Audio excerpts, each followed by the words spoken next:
Let's get started on the semester review. We're going to start off with one of my favorite calculator tricks. Whenever it says solve for the variable, or you have to solve for any letter, it asks you to solve, you already know that this is something you can do. You can use insolve, which on the calculator is menu 3, 1.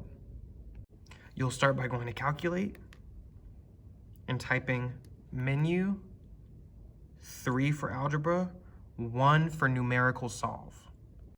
Then you're going to type in your equation inside of the parentheses. After you type in the parentheses, you're going to put comma and whatever letter is being used as a variable. So I'm going to put comma, and in this case it's X, and then I'm going to press enter, and it gives me -6. Pause the video and try the next one, and press play whenever you're ready to see the answer.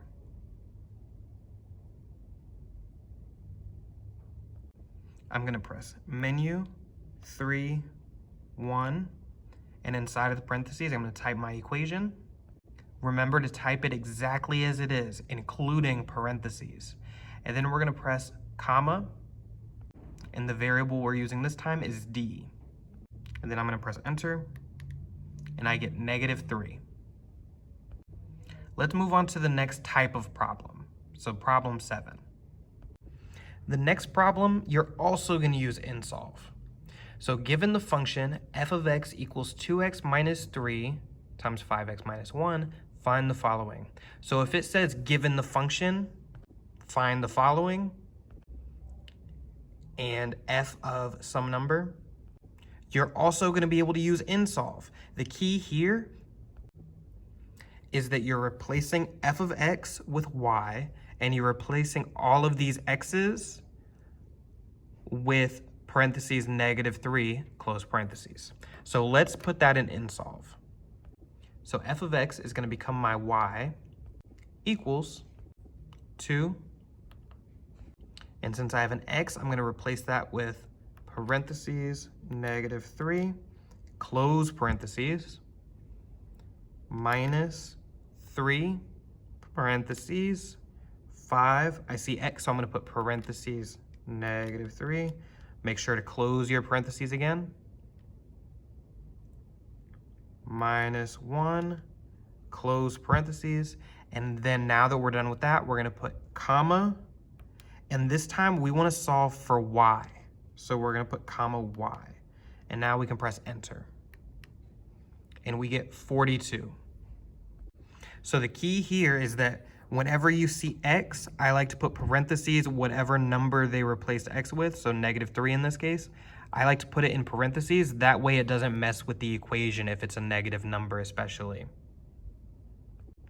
Go ahead and do the same thing with 10, f of 10. So now we're going to move on to 8. In this type of problem, you're looking to see what table represents y as a function of x. This means which of these tables are a function. When determining which is a function, you're going to only look at the x's. If any of the x values repeat, it is not a function. So in the first table, I see -5 and -5. That means that is not a function. In the second one, I see -3 and -3, and then I also see 1 and 1. So those x values repeat. It's not a function. Over here, I see 6, -6, 8, and -8. So this one is a function. And then over here, 2 repeats. So this is not a function. It's just that simple. For problem 9, we're still looking at the x values, but this looks a little bit different. In a map like this, we're looking to make sure that none of these values have 2 arrows coming out of it. So this one only has 1 arrow. This one only has 1, 1, 1, 1. So this one is a function. But this is asking us which one does not show y as a function. The next one, do any of these x values repeat? Nope, so this one is also a function. The next one, we're going to look at all of these x values and see, do any of them repeat? The answer is no, this one is a function. And then lastly over here, we can tell x values repeat if there are any points on top of each other. So I already see these two are on top of each other. For number 10, there's not really a calculator trick you can use, but I'll go over this because it's a word problem.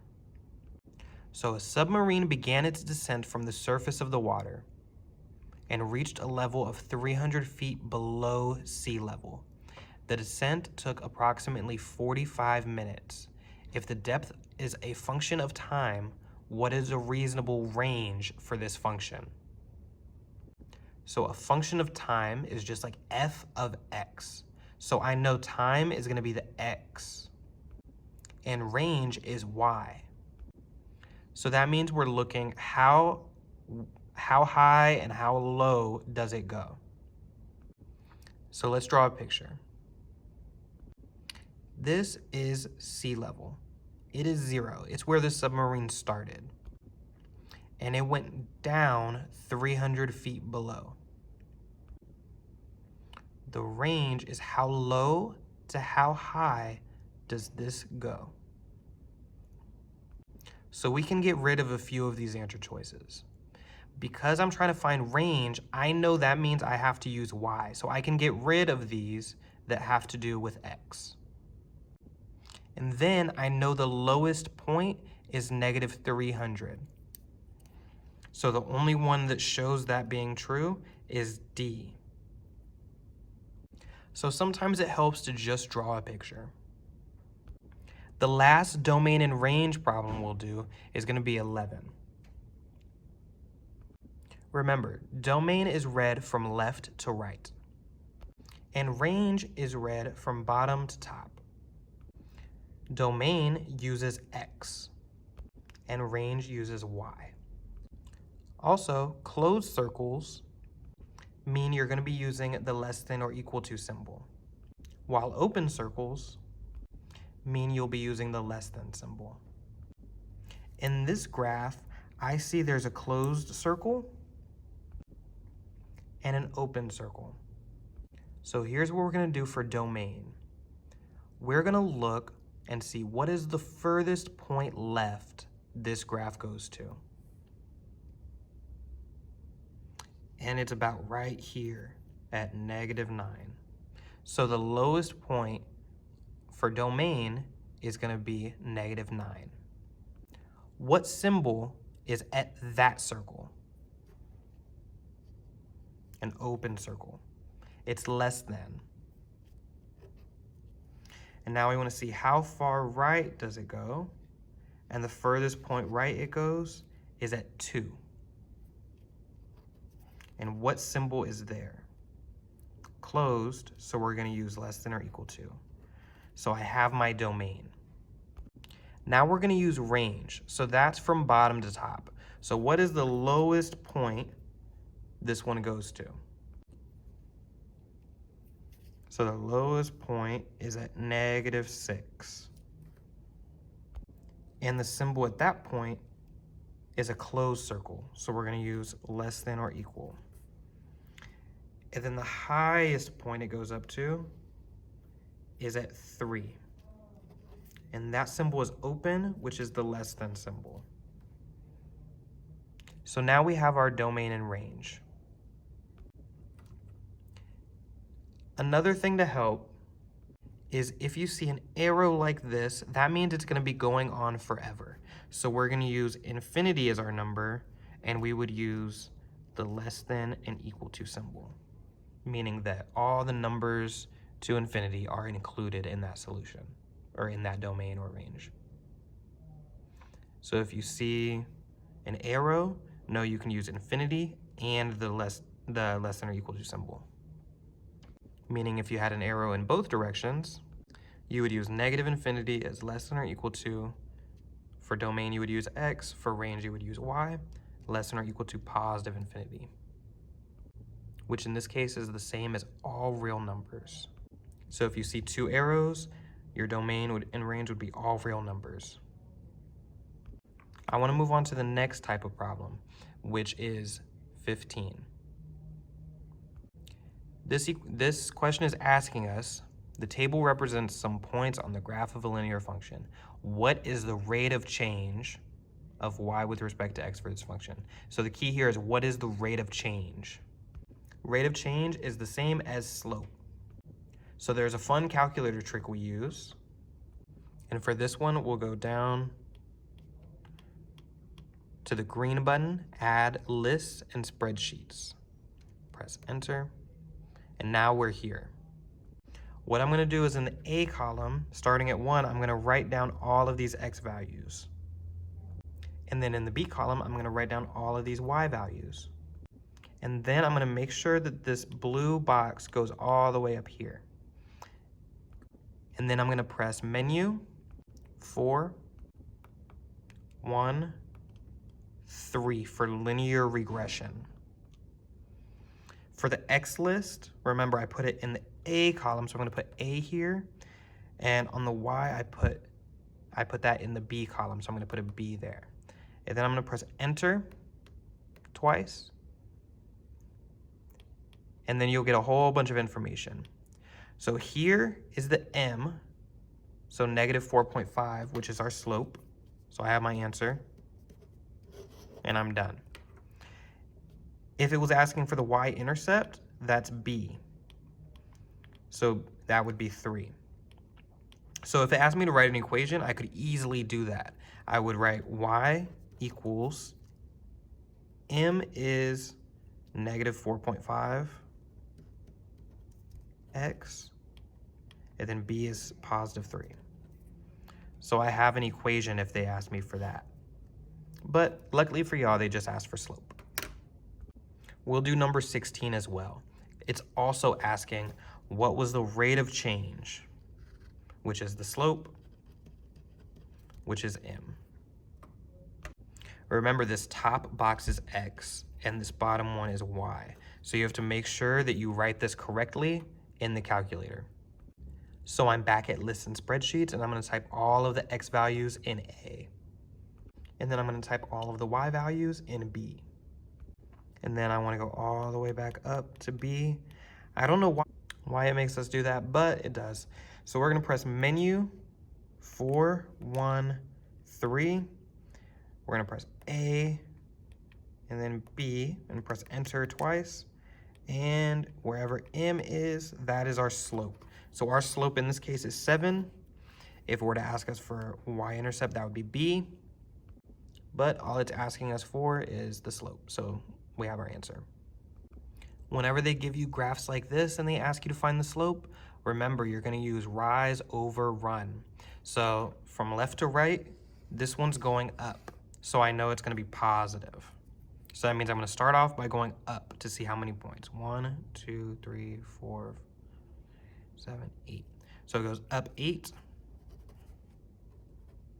over, and then how many times does it go over? 1, 2, 3. So this slope is positive 8 over 3. You can also find it as a decimal. For this one, from left to right, it's going down, so negative. So I'm going to start off by going down. 1, 2, 3, 4, 5, 6, 7, 8, 9, 10. So it goes down 10. So negative 10 over, and then how many times does it go over? 1, 2, 3, 4. So negative 10 over 4. This can be simplified to be negative 5 over 2. You can also use a decimal. For these next two, when it says which of the following is equivalent to whatever equation, you're going to try to get it into slope-intercept form, which is y equals mx plus b. To do that, we have to get y by itself. So we're going to get rid of any term that's being added or subtracted from it. So in that case, it would be 3x. So we're going to move that over to the other side by subtracting it on both sides.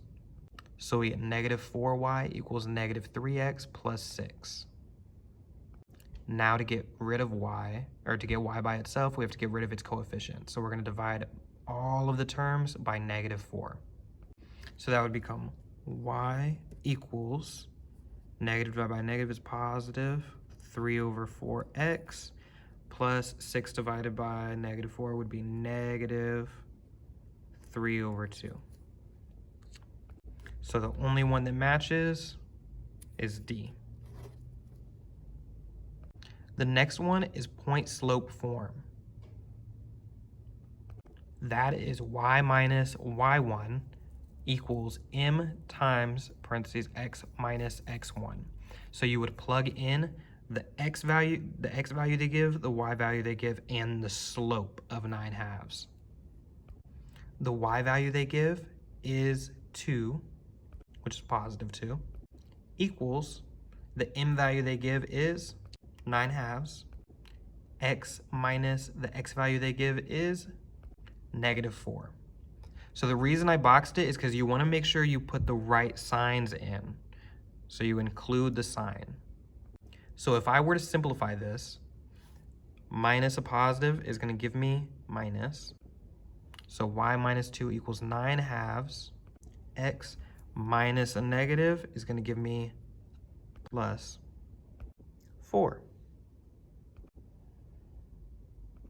So the only equation that matches that is B. 21 and 22 are a little bit different.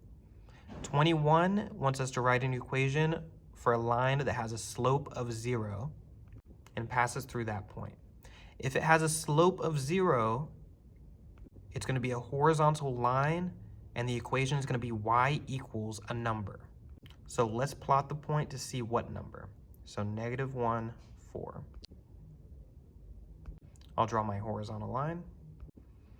And you'll notice that y is always 4. So even if x was -4, the y that goes with it would be 4. -3, it's 4. So the number is 4. So our equation is y equals 4.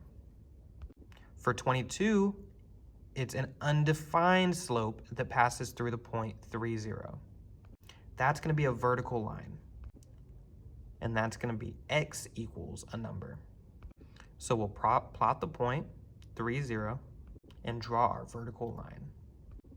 And no matter what, x is always going to be 3, no matter what the y value is that goes with it. So the equation is x equals 3. The next one says, what is the equation in slope-intercept form of the line that passes through the points -4, 47 and 2, -16? I'm going to use lists and spreadsheets again and type in these 2 points.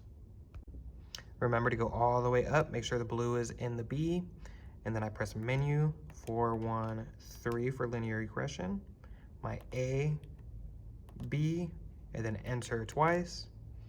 And then it gives me my slope and my y-intercept, so I can write an equation with that.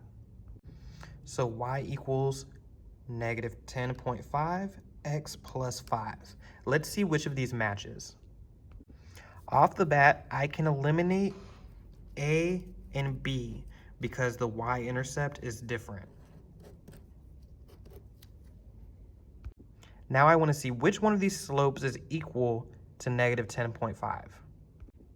So -21 divided by 2 gives me -10.5. -2 divided by 21 is -0.0952. So the only one that makes sense is C. The next type of problem we can use our calculator for is solving the system of equations. We're going to bring out our calculator, type in menu, 3 for algebra, 2 for solve system of linear equations.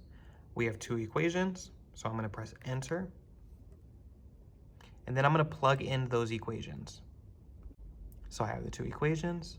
Now I'm going to press enter twice. Or just once. So I have 3, 5. Practice that with the next one. Lastly, I want to review 29 and 30.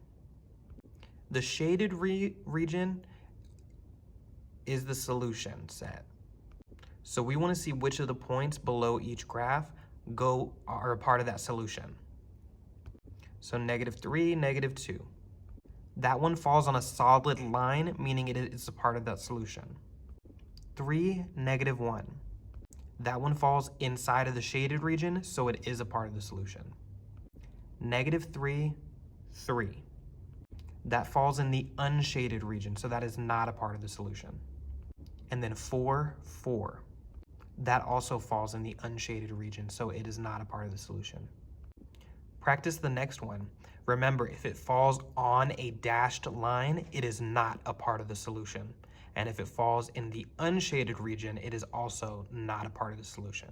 In order to be a part of the solution, it has to be on a solid line or in the shaded region. Good luck.